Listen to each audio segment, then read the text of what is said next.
Shabbat Shalom, Anna, Alex, Mazal Tov when you're becoming a bar mitzvah. This week's Torah portion, Ki Tavo, begins, V'haya Ki Tavo el haaretz, Asher Hashem Elokecha notein lecha, Nachala v'rishta v'yashavta bo. And it shall be when you enter the land that the Lord your God gives you as an inheritance, and you shall possess it and dwell in it. The Sevrei Midrash comments, if you perform the mitzvah that is going to be explained now in the Parsha, the mitzvah of Bikurim, then your reward for doing the Bikurim, you'll be allowed to enter the land of Israel. But the Chatam Sofer, the great rabbi from Hungary, asks, it should have said that when you enter the land, then you will do the mitzvah Bikurim. You first need to be in the land to be able to do the giving of the first fruits in the temple. How can the Medrash reward the Jewish people for doing the Bikurim by entering the land when you can't even do this commandment until first you live in the land of Israel? So it's backwards. The second question the Chatam Sofer asks, really a similar question, is that about Birchat HaMazon, or grace after meals, the benching. Nodeh lecha Hashem Elokeinu al sheinchalta la'avotenu. Eretz chemda tova orchava v'al shoei tzitanu adu Shem Elokeinu me'eretz Mitzrayim. Thank you, God, for giving us this great land of Israel. And then it concludes by saying that God, you took us out. Hotzeitanu Hashem Elokeinu me'eretz Mitzrayim, from the land of Egypt. Isn't that also backwards? It should say first, God, you took us out of Egypt, and then you brought us to the land. But here it says, thank you for giving us the land, and you brought us out of Egypt. The Chatam Sofer provides an answer really to both questions, in which he says, when Jews roamed the world over the course of history from nation to nation, they always had an expression which was Vayogor Sham, or Lagur be'eretz banu.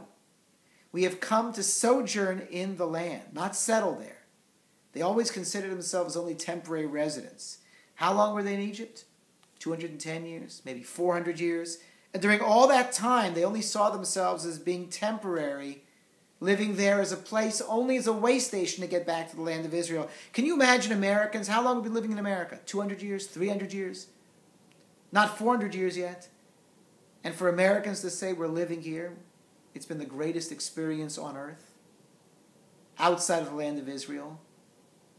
But this is not our land. Of course it's our land.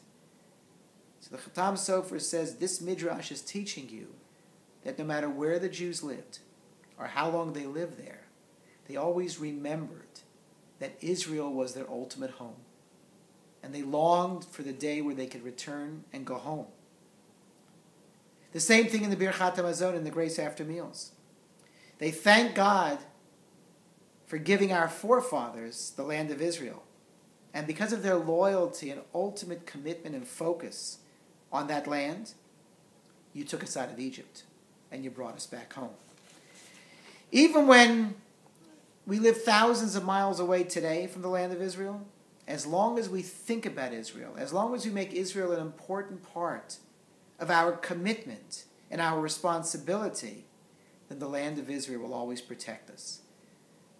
But throughout Jewish history, if we considered Babylonia our home, a little Jerusalem, or we considered Spain our home, a little Jerusalem, or we considered Berlin a little Jerusalem, or even today if you consider Brooklyn as a little Jerusalem, then we fool ourselves to think that we can have the same quality of Jewish life as we have in Israel.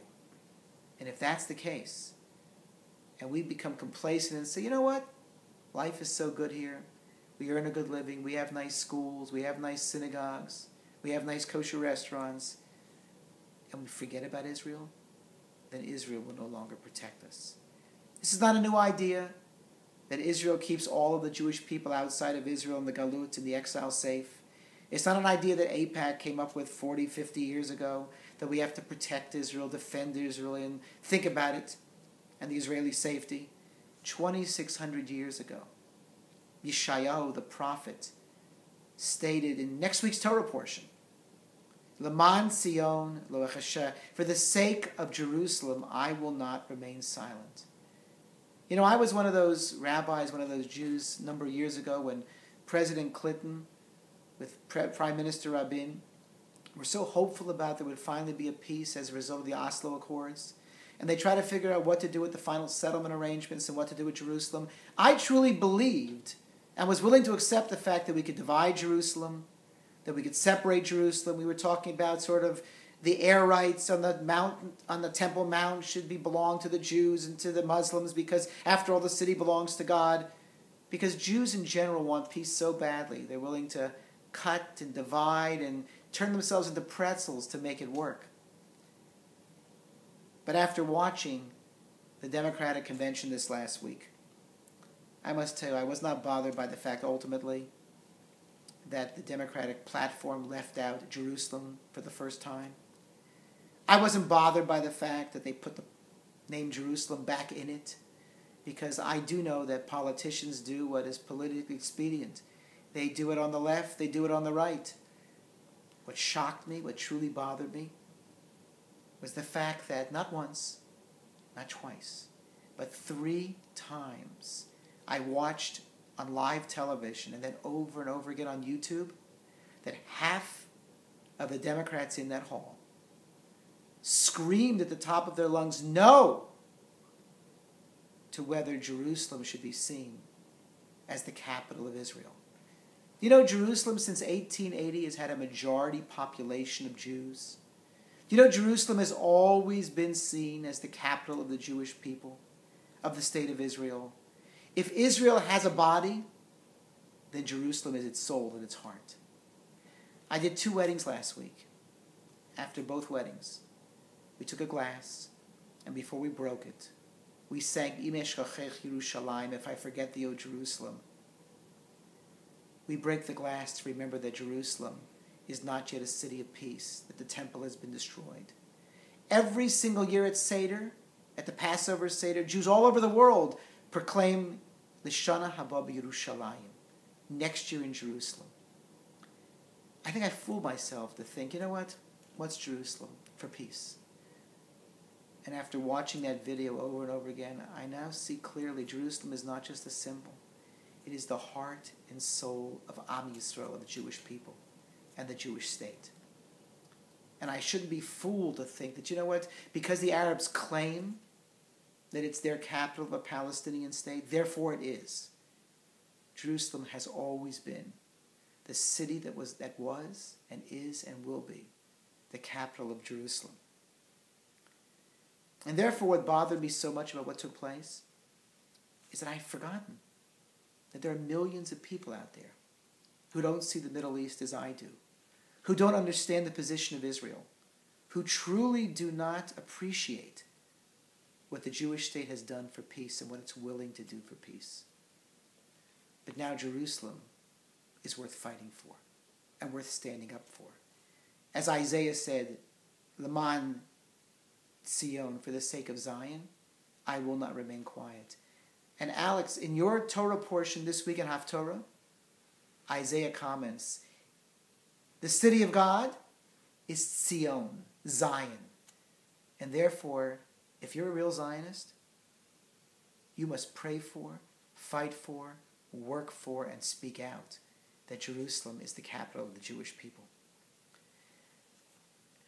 As many of you know, one of the books that truly has changed my life is a book called Eim Habanim Smecha, As the Mother Rejoices for Her Children.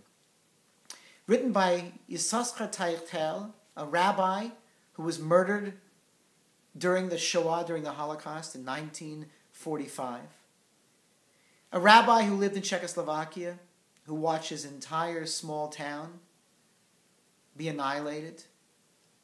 He ran away to Budapest, and he made a commitment to God that if he would survive the war long enough to write a book, he would write a book about the importance of Israel and Jerusalem to the Jewish people. And he explains why he entitled his book, Eim Habanim Smecha, As a Mother Rejoices for Her Children. And he tells such a powerful story. It was in 1942, Pesach, Passover time. that an order was given that all of the teenage girls would be rounded up in Slovakia and they'd be sent away to an unknown destination for horrors that you can't even begin to imagine. And one father decided that he was going to try to save his girls. And so he arranged to bribe a number of guards who were at the border. And in the middle of the night, he snuck out with his girls.